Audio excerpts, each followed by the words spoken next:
पंजाब केसरी का Facebook live page आप सभी देख रहे हो। मैं आपके साथ सलीम मलिक। इस वक्त की बड़ी खबर वो सोनीपत से आ रही है। सोनीपत में आंगनवाड़ी वर्कर है, उन्होंने राई से विधायक बीजेपी विधायक मोहनलाल बडोली के आवास स्थान पर पड़ाव है वो डाल दिया अपनी मांगों को लेकर। देखिए ये 423 नंबर कोठी है।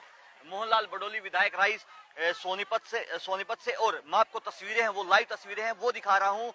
यहाँ पर आंगनवाड़ी वर्कर हैं वो अपने छोटे छोटे बच्चों को लेकर पहुंच गई है और अपनी मांगों को लेकर लगातार सरकार से मांग कर रही है। देखिए एक्सक्लूसिव तस्वीरें हैं वो आप सोनीपत के राई से विधायक मोहनलाल बडोली के आवास के बाहर की देख रहे हो। जो छोटे छोटे बच्चे हैं वो अपनी मां के साथ, जो आंगनवाड़ी वर्कर हैं वो इस प्रदर्शन में शामिल होने पहुंचे हैं, क्योंकि बच्चे हैं वो रात को मां के बिना नहीं रह सकते। देखिए छोटे छोटे बच्चे हैं वो यहाँ पर पहुंचे हैं और लगातार अपनी माताओं के साथ कंधे से कंधा मिलाकर खड़े हैं, क्योंकि सरकार है उनकी मांगे है वो नहीं मान रही है। प्रधानमंत्री नरेंद्र मोदी ने मानदेय बढ़ाने की जो घोषणा की थी आंगनवाड़ी वर्कर की, वो अभी तक हरियाणा सरकार ने है वो लागू नहीं की है। हमारे साथ आंगनवाड़ी वर्कर की प्रधान सुनीता जी मौजूद हैं। सुनीता जी, क्या आपकी मांगे हैं और कितने बजे तक का ये रात्रि पड़ाव है आपका? देखिए, ये रात्रि पड़ाव आज सुबह 10 बजे से शुरू हुआ और कल 2 बजे तक रहेगा। पूरे हरियाणा में ये पड़ाव है और हमारी जो मांग है वो मांग कोई नई नहीं है और वो हमारी मांग नहीं है, असल में वो सरकार की घोषणा है।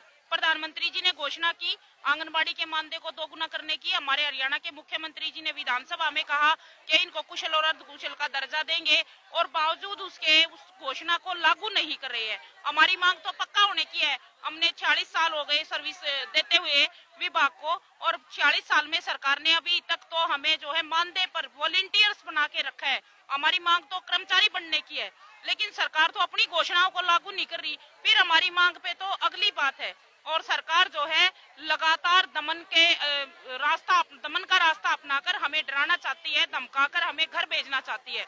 सरकार ने जो है और विभाग ने मिलकर 400 से अधिक वर्कर्स को टर्मिनेट किया है। हजारों वर्कर्स के जो है नोटिस निकाले हैं और जो है मुकदमे दर्ज करवाए हैं। अलग अलग तरीके से विभागीय जो अधिकारी हैं वो वर्कर्स को डराने के प्रयास कर रहे हैं।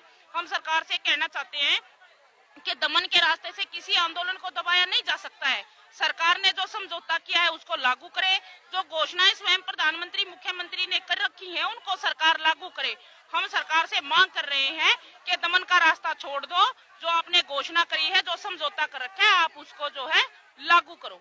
देखिए हमारे साथ और भी आंगनवाड़ी वर्कर्स मौजूद हैं। मैम आपका क्या नाम है? सोना देवी। सोना जी, किस तरह की मांगे हैं आपकी, क्योंकि सरकार है वो ये कह रही है कि हमने मानदेय है वो बढ़ा दिया है, आंगनवाड़ी वर्कर है उनके साथ हमारी बातचीत है वो हो रही है, लेकिन उसके बावजूद इस तरह के पड़ाव सरकार के विधायकों के आवास के बाहर, मंत्रियों के आवास के बाहर आप कर रहे हो लगातार। जी देखो, वैसे तो हमने 19 सूत्रीय मांगों का ज्ञापन दिया था, लेकिन घटाते हुए उसमें तो कुल हमने 8 अपनी मांगों के लिए बोला कि हमारी 8 मांगे ये पूरी कर दी जाए। उस पे भी सरकार दमन का रास्ता अपना रही है, वर्करों के टर्मिनेट कर रही है, लेटर निकाल रही है, धमका रही है। ये आज 80 दिन हमें यहाँ बैठे हुए हो गए। आज हमने मोहनलाल बडोलिया का 10 बजे से यहाँ तक, कल 2 बजे तक हमने यहाँ पे धरना प्रदर्शन अपना करना है और छोटे छोटे बच्चों को लेकर हम मजबूर हो रहे हैं कि यहाँ बैठ के अपनी बातों को मनवाने के लिए मजबूर है। लेकिन सरकार बिल्कुल ये आंख मीच के बैठी हुई है, हमारी समस्या को देख नहीं रही है। हमने सुबह अब शाम को 4 बजे बोला था कि भाई ये शौचालय की कमी है, लेकिन यहाँ पे कोई शौचालय अब तक अरेंजमेंट नहीं हुआ है। हमने अपने भीख मांग के 2 दिन अपना अरेंजमेंट खुद किया है और 2 घंटे पहले मोहनलाल बडोली जी यहाँ पे आए थे और बोल रहे थे कि आप मेरे को फोन करते, मैं शौचालय का अरेंजमेंट करवा देता। अब तक 2 घंटे हो गए, अब तक तो कोई शौचालय नहीं है। ये उनकी आवास के आगे बैठने का देख लो, ये मतलब हमारी मांगे तो क्या पूरी करेंगे, कोई एक शौचालय का अरेंजमेंट नहीं करवा रहे। वैसे बोलते हैं कि बेटी बचाओ बेटी पढ़ाओ, बेटियां बच भी गई और पढ़ भी गई, लेकिन उसकी सुरक्षा कौन करेगा? ये बड़ी शर्म की बात है कि हम उनके बाहर बैठे हुए हैं और फिर भी वो हमारी समस्याओं को नहीं देख रहे। तो हम कैसे उम्मीद करें कि वो हमारी जो मांगे उनको वो पूरा करेंगे? इसलिए ये धरना हमारा अनिश्चितकाल तक चलता रहेगा और 3 मार्च को हम विधानसभा का घेराव करेंगे। 52,000 हेल्पर वर्कर और अपनी नारी शक्ति को दिखा देंगे सरकार को कि वो हमें कमजोर ना समझे। हम अपना धरना जब तक वो मांगे नहीं पूरी होंगी, ये अनिश्चितकाल तक हमारा पड़ाव चलता रहेगा। देखिए एक बड़ी खबर है वो अब यहाँ से आ रही है। 3 मार्च को जो आंगनवाड़ी वर्कर है बजट सत्र के दौरान विधानसभा का घेराव है वो करने का ऐलान है वो कर चुके हैं। हमारे साथ सर्व कर्मचारी संघ के नेता हैं वो मौजूद हैं, जो महिलाओं की आंगनवाड़ी वर्कर की मांगे हैं वो लगातार उठाते रहे हैं। आनंद जी, किस तरह की अब तैयारियां हैं वो आंगनवाड़ी वर्कर के साथ सर्व कर्मचारी संघ या फिर ये कहें कि अन्य कर्मचारी संघ कर रहे हैं?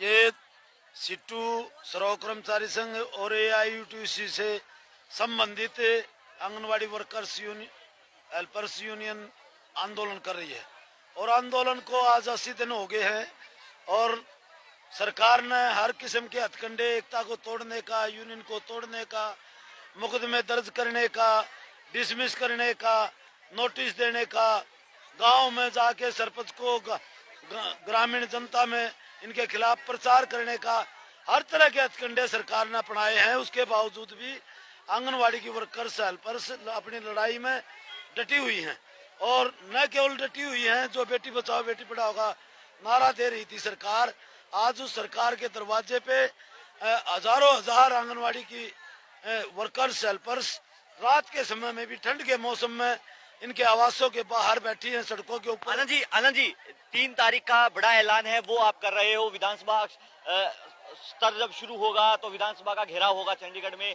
उसको लेकर किस तरह की तैयारी आप कर रहे हो? पूरी तैयारी चली हुई है। हमारी जो मोर्चाबंदी है वो हर गांव में जाके हम सेंटरों पे और जो अलग अलग धरने जो चले हुए हैं आंगनवाड़ी वर्करों के, हेल्परों के, उनके बीच में लगातार तैयारी की जा रही है और चंदा बाजार से भी इकट्ठा किया जा रहा है, ग्रामीण क्षेत्र में भी किया जा रहा है और खुद वर्कर्स भी अपने परिवारों से पैसे लेके चंदा इकट्ठा कर रही हैं और साधन किए जा रहे हैं और रेलों के द्वारा भी जाएंगे और निश्चित तौर पे आज तक का विधानसभा पे सबसे बड़ा घेराव होगा और सरकार को मुंह की खानी पड़ेगी, क्योंकि सरकार कहती कुछ है और कर कुछ रही है।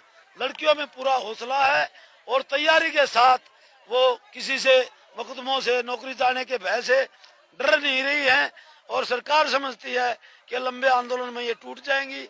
ये टूटने की बजाय और मजबूत होके आंदोलन को तेज कर रही हैं और आखिरी दम तक आंदोलन जारी रहेगा। देखिए मैं तस्वीरें हैं वो आपको दिखा दूं। यहाँ पर जो शौचालय की जो बात कर रही थी आंगनवाड़ी वर्कर, वो यहाँ पर नहीं है। हालांकि चाय जो बांटी जा रही है महिला में, क्योंकि रात का समय है, ठंड है, वो हो जाती है। और देखिए तस्वीरें यहाँ पर सैकड़ों जो आंगनवाड़ी वर्कर हैं वो यहाँ पर मौजूद हैं और लगातार अपनी मांगों को लेकर राय से विधायक बीजेपी के मोहनलाल बडोली के आवास के बाहर इनका पड़ाव है और ये रात्रि को यहीं पर रुकेंगी और अपनी मांगों को लेकर प्रदर्शन है वो लगातार करती रहेंगी। हालांकि 3 मार्च को एक बड़ा ऐलान है वो आंगनवाड़ी वर्कर है, उन्होंने किया है कि वो विधानसभा पहुंचेंगी और बजट स्तर में अपनी मांगों को लेकर एक बड़ा घेराव है जो कि तय हो चुका है वो वहां पर होने जा रहा है। उसके साथ इन्होंने सरकार की बेटी बचाओ बेटी पढ़ाओ जो नीति है उस पर भी सवालिया निशान है वो उठा दिए हैं, क्योंकि इनका कहना है कि बेटियां तो सड़कों पर हैं और सरकार बेटी बचाओ बेटी पढ़ाओ अभियान का नारा